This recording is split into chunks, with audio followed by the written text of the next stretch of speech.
ನಮಸ್ತೆ ರೈತ ಬಾಂಧವರೇ, ನಾನೀಗ ಕುಷ್ಟಗಿ ತಾಲೂಕಲ್ಲಿದ್ದೀನಿ. ಇದು ಹತ್ತಿ ಬೆಳೆ, ಸೀಡ್ಸ್ನ ಬೆಳೆಯುವಂಥ ಬೆಳೆ ಆಗಿದೆ.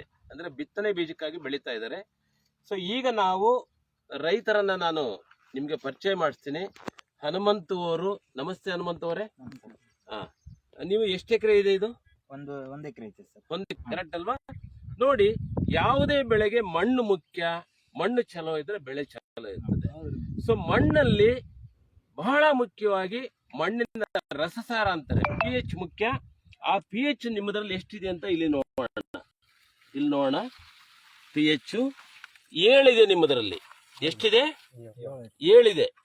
ಸೊ 7 pH ಅಂತಂದ್ರೆ ಇದು ನ್ಯೂಟ್ರಲ್ ಸಾಯಿಲ್. ಬೆಳೆಗೆ ಬೇರೆ ಮುಖ್ಯನಾ ಇಲ್ವಾ? ಮುಖ್ಯ. ಆ ಬೇರೆ ಯಾಕೆ ಚೆನ್ನಾಗಿ ಬಂದಿದೆ ಅಂತಂದ್ರೆ ಮಣ್ಣು ಲೂಸ್ ಇದೆ, ಚಾಪುಡಿ ತರ ಮಾಡಿದೆ. ಆ ಚಾಪುಡಿ ತರ ಇರೋದಕ್ಕೆ ಬೇರೆ ಚೆನ್ನಾಗಿ ಬಂದಿದೆ.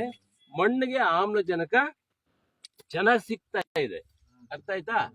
ಆ ಆಮ್ಲಜನಕ ಚೆನ್ನಾಗಿ ಸಿಗ್ತಾ ಇರೋದ್ರಿಂದ ಬೆಳೆ ಉತ್ತಮವಾಗಿ ಬಂದಿದೆ. ಇನ್ ಕೇಸ್ ನಾನು ಉಲ್ಟಾ ಮಾತಾಡ್ತೀನಿ, ಅಸಿಡಿಕ್ ಸಾಯಲ್ ಅಂತಾರೆ. ಅರ್ಥ ಆಯ್ತಾ? ಯಾವಾಗ ಬೇರ್ ಬೆಳೆಯಲ್ಲೋ ಅವಾಗ ಗಿಡನೂ ಬೆಳೆಯಲ್ಲ. ಅರ್ಥ ಆಯ್ತಾ? ಇನ್ನೊಂದು ವಿಶೇಷವಾದ ವಿಚಾರ ಏನಂತಂದ್ರೆ, ಆಮ್ಲೀಯ ಮಣ್ಣಲ್ಲಿರ್ತಕ್ಕಂಥ ಪೋಷಕಾಂಶಗಳು, ಆಹಾರ ನೀವು ನೋಡ್ತಾ ಇರಿ, ನಾನು ಮಾತಾಡ್ತೀನಿ. ಆಮ್ಲೀಯ ಮಣ್ಣಿದ್ರೆ ಪೋಷಕಾಂಶಗಳು ಹುಳಿ ಮಣ್ಣಲ್ಲಿ ಇದು ತಿನ್ನಕ್ಕಾಗಲ್ಲ. ಕಾರಣ ಏನಂತಂದ್ರೆ, ನಿಮ್ಗೆ ಗ್ಯಾಸ್ಟ್ರಿಕ್ ಅಸಿಡಿಕ್ ಇದ್ರೆ ಅಸಿಡಿಕ್ ಹುಳಿ ಬರುತ್ತಲ್ವಾ? ಅವಾಗ ಊಟ ಮುಂದೆ ಇಟ್ರೆ ಹೆಂಗ ಅನ್ಸುತ್ತೆ? ಒಮ್ಮೆ ನೋಡಿ, ಆಮ್ಲೀಯ ಮಣ್ಣಿದೆ ಅಂತಂದ್ರೆ ನೀವು ಚೆಕ್ ಮಾಡಬಹುದು. ಮಧ್ಯಾಹ್ನ ಬಿಸಿಲಲ್ಲಿ ತಲೆ ಬಾಗತ್ತೆ. ಕರೆಕ್ಟಾ? ಯಾಕೆ ಅಂತಂದ್ರೆ ಬೇರೊಳಗೆ ಗಾಳಿ ಸಿಗಲ್ಲ.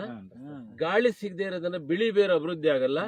ಬಿಳಿ ಬೇರು ಅಭಿವೃದ್ಧಿ ಆಗದೆ ಇರೋದ್ರಿಂದ ಈ ಕ್ಲೋರೋಫಿಲ್ ಕಾಂಟೆಂಟ್ ಅಂತ ಬರ್ತದೆ, ಕಂಟೆಂಟ್. ಸೊ ಅದು ಇದರಲ್ಲಿ ಇಲ್ಲದೆ ಇರೋದ್ರಿಂದ ಬಿಸಿಲಿಗೆ ತಡ್ಕೊಳ್ಳಲ್ಲ, ಅದು ಸುಕ್ಕತ್ತೆ. ಅರ್ಥ ಆಯ್ತಾ? ಇದು ಹಂಗ್ ಸುಕ್ತಾ ಇದೆಯಾ? ಇದು ನಗ್ತಾ ಇದೆ.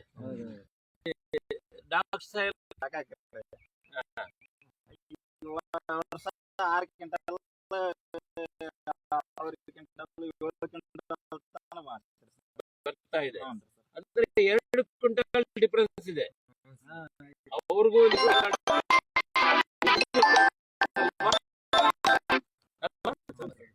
ಬಂದಿದೆಯಲ್ಲ, ತಗೊಳ್ತಾ ಇರ್ತಕ್ಕಂಥ ರೈತರಾಗಿದ್ದಾರೆ.